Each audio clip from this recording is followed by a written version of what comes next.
That is one big horse. Bruce Roy loves horses.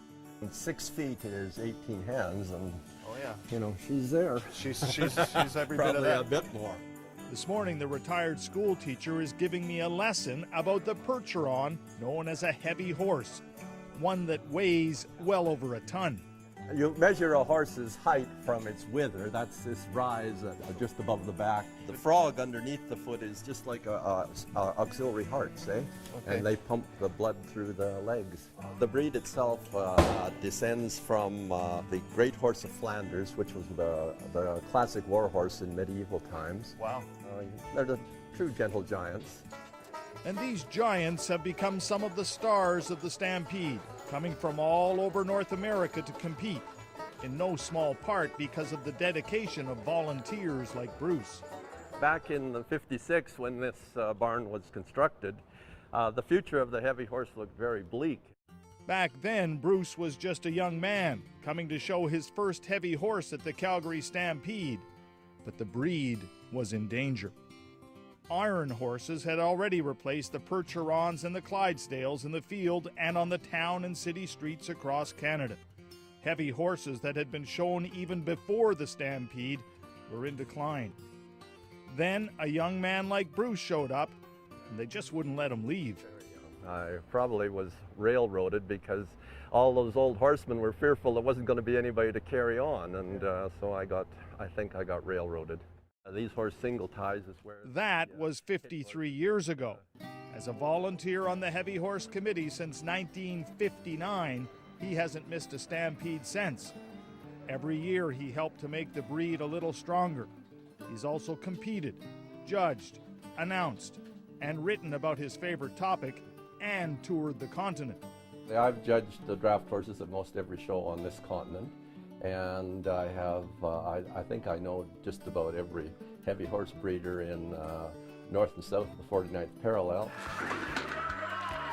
And all the while, he's watched his Calgary Stampede grow into a world-class show, now with over 2,400 volunteers just like him, 4,700 employees, and over 1 million people coming through the gates each July. He's tried! He's a monster! And of course, it's all about the competition. The high-profile events may attract more money. There's $1 million up for grabs chuck wagon racing. But Bruce will tell you the heavy horse is doing just fine. It's a big rig. So this is custom built, eh? It's custom built. This morning, we're at the ranch of Brian Coleman, a former student of Bruce's. Well, the whole darn family has been, really. My mother was in his first class, and my youngest brother and sister were twins, and they were in his last class when he retired. So Wow, that's amazing. Yeah. How important has Bruce been in his career? And then actually right out of high school, Bruce found my first job showing horses, and that's all I've done my whole life.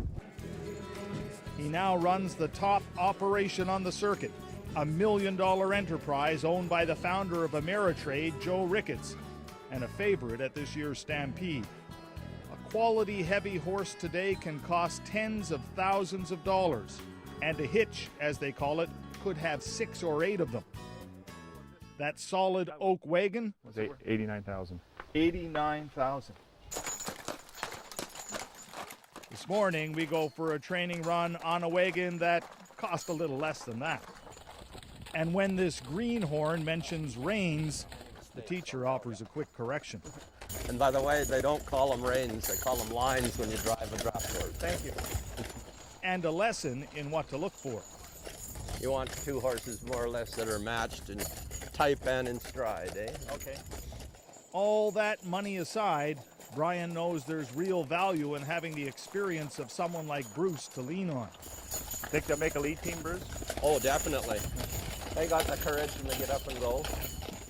In fact, now 75, Bruce still never stops trying. This is Colton Roy, one of our grandsons. He's got his whole extended family, 3 generations now, involved in the Stampede. His wife Adair has been with him through most of it. I'm a farm girl, like I said, country girl, so that's, yeah. This is a perfectly natural thing to be doing. It's perfectly natural, yes. Oh, girl. Still, she worries the pace is hard on him. Once in a while, I think maybe he could stay home. He's wearing himself out. Maybe, but get him away from the house, back in the barn, and out of earshot of Adair, and you can tell he's not ready to let go of the reins, lines, just yet. So, Bruce, how many more Stampedes you figure you got in you? Oh, I don't know. My wife says this is it. I kind of like to go a couple more. I like to go 55 now. Red Sharon, CBC News, Cremona, Alberta.